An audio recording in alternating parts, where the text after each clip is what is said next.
Welcome back to the 2020 Summer Sock Knitting Cowl from B.Hooked. In this third and final tutorial, we'll work through the afterthought heel and put the finishing touches on our sock. If you haven't seen videos 1 and 2 yet, you'll need to jump back and finish those first before getting into this one. Don't forget, the pattern and all of the cowl details can be found at bhooked.com/KAL.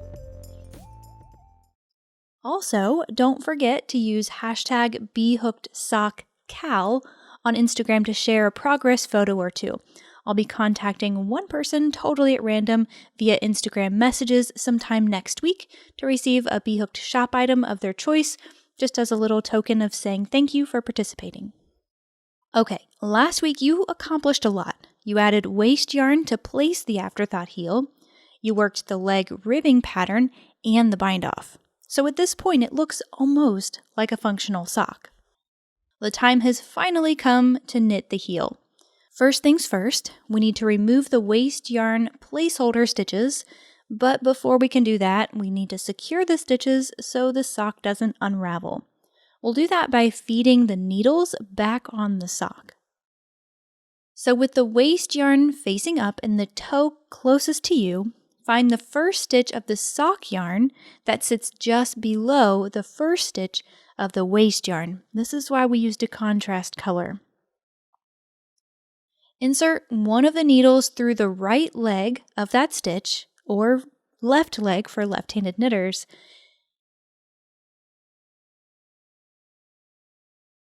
Then insert the needle under that same leg of the next stitch.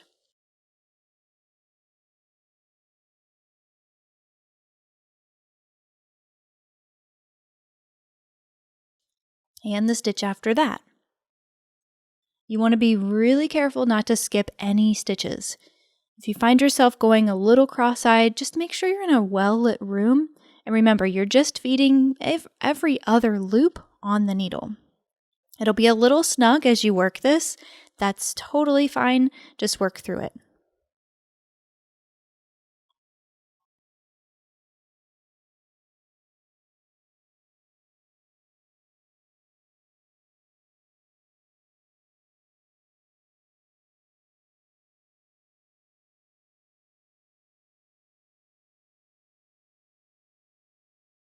Now before moving on, refer back to your pattern to double check the number of stitches you have in your heel. It'll be different for each size, so that's why you need to refer to that pattern, and make sure you have that many loops on your needle and you're good to go. Next, do the same thing along the top edge. Like before, find the first stitch sitting on the top of the waste yarn, insert your needle under the right leg, again left leg for lefties, and continue catching each stitch on the needle.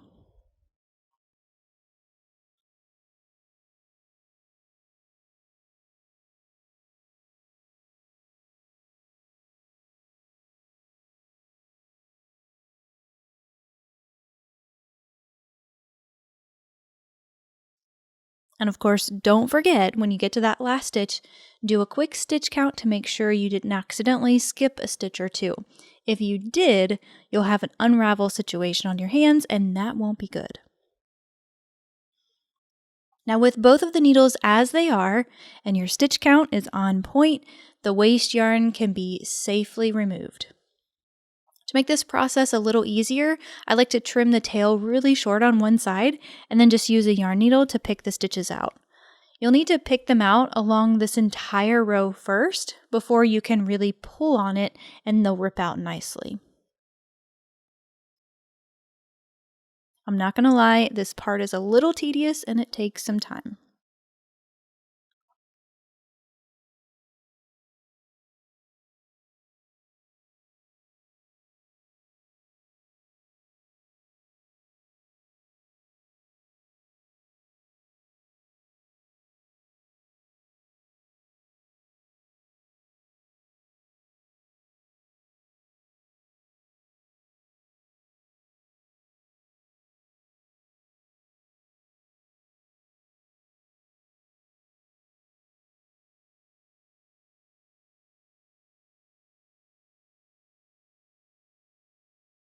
Alright, with the waste yarn gone, your sock will look something like this. Now rotate it and set yourself up to start knitting.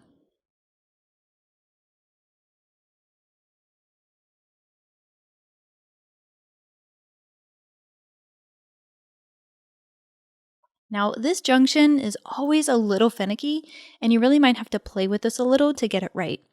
The goal is to pick up 4 additional stitches in this space because if you were to leave it as it is, you'd have a hole on each side of your sock. So find the row directly off the cord and insert the free needle into that stitch or one of those stitches. There's really not an exact science here.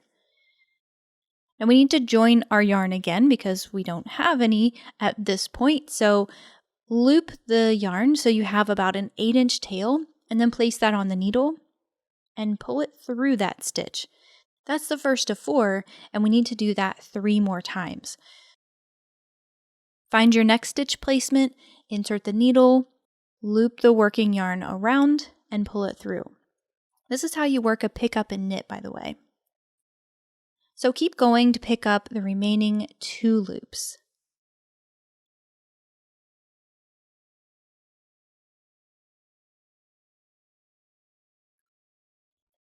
Then sort of pull up on it and make sure there aren't any large or really noticeable holes.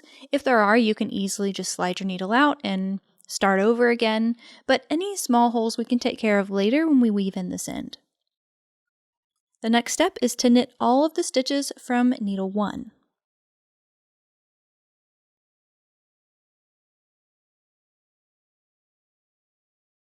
Now on this side of the sock, we also need to pick up 4 stitches in this gap, play around with it, pick up and knit just like you did before.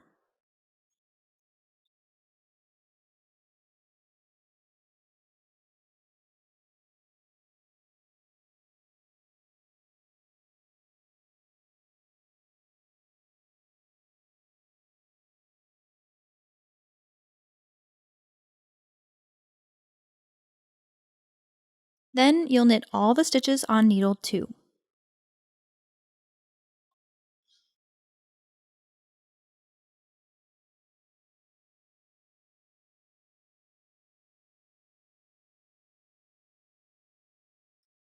So that wraps up the first round of the heel. Next, we need to decrease just a bit to make up for those additional stitches we picked up in the corners. So set yourself up, and the decrease we'll use here is the knit 2 together. So to do that, you'll insert the needle through the next 2 stitches, knitwise, and then just knit them as one. Super simple. Then knit the remaining stitches on this needle.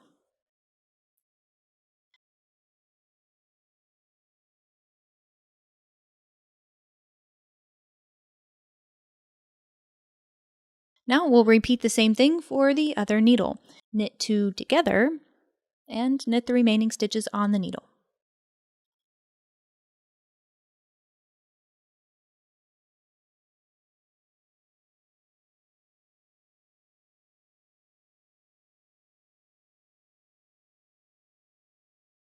Okay, so far we knit the first stitch, then knit 2 together, decrease, and knit the remaining stitches on both of the needles. Now we're going to work that same pattern on needle 1 and needle 2 one more time. When you're done, each needle will have 2 fewer stitches and you'll want to just double check that before moving on to the next part. Now you get a little break here because the next 3 rounds are really simple. You're just going to knit all the stitches on both needles.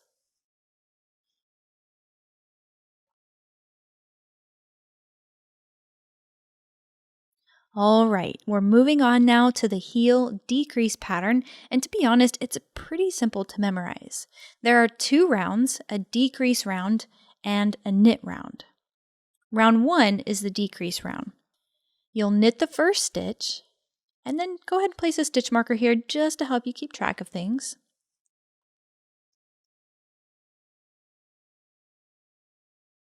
And here's a new decrease for you, but don't worry, it's really simple too. It's called the slip slip knit, or abbreviated SSK. So to work that, you'll slip the next stitch as if to knit, then slip the next stitch as if to knit, and then insert your other needle through both of those so that you can knit them together through the back loop.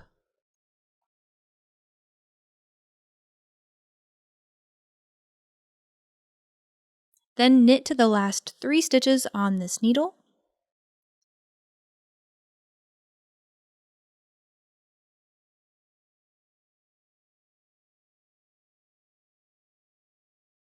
Knit 2 together, just like you saw earlier.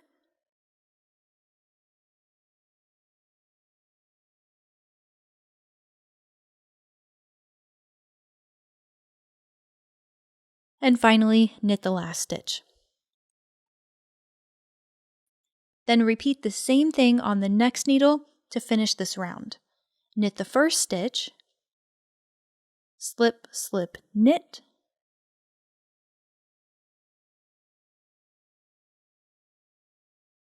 knit to the last 3 stitches,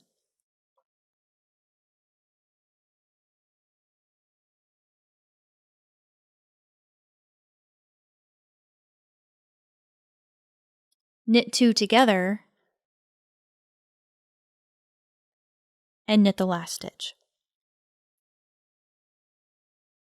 Now round 2 of the heel is really simple. You'll knit every stitch on both needles.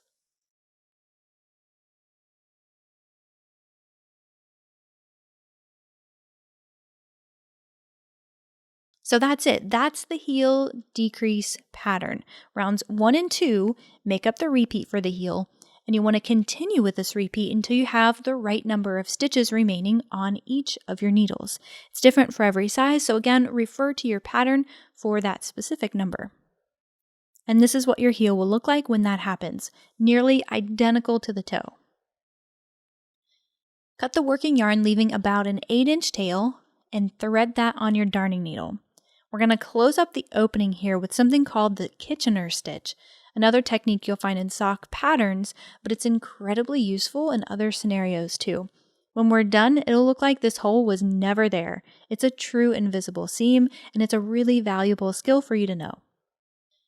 The Kitchener stitch is a 4-step process. First, insert the needle in the first stitch on the front needle knitwise, feed it through, and slide it off.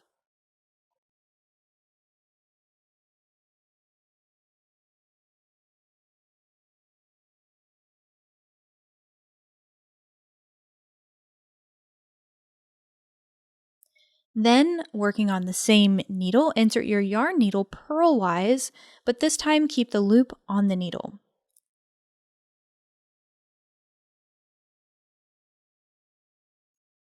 Then jump to the back needle.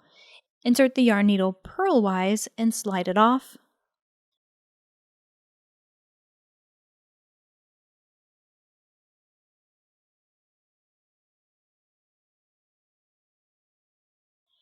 And finally, on the back needle again, insert your needle knitwise and keep the loop on the needle. And repeat. I usually say this in my head as I'm working the Kitchener stitch so I don't forget what I'm supposed to be doing. Knit off, purl on, purl off, knit on. It may even be helpful to write that down, and you can just read it as you go. This is one of those steps where you really want to pay attention, so try to tackle this step when you have a few minutes to yourself and you're in a well-lit room. Also, as you pull the tail, try to match the tension in the rest of the sock so the grafted stitches match.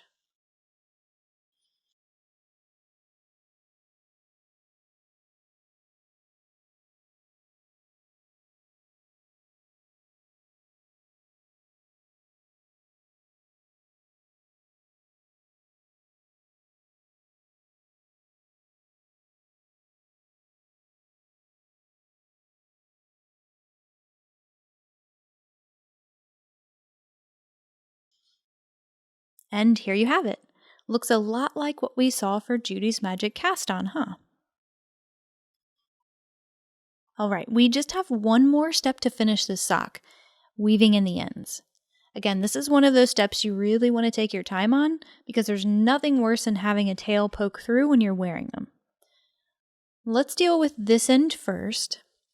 Poke the needle through to the inside and then turn it inside out. Of course, you want to weave them in on the inside of the sock. Then run the needle under a row of purl bumps in several directions. The more you weave it in, the more likely it'll stay put. This is also a really great opportunity to close up any noticeable holes from the heel junction. That's the trend for weaving in the ends. You'll have an end on each side of the heel, the toe,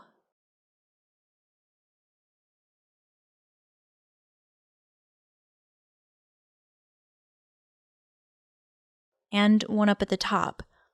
Now this one at the top here is a little different because there's a jog, right? So to fix that, just run the needle under the stitch next to the jog and back through to the inside. You can even loop it around a couple times if you want to secure it, and then weave it in as usual.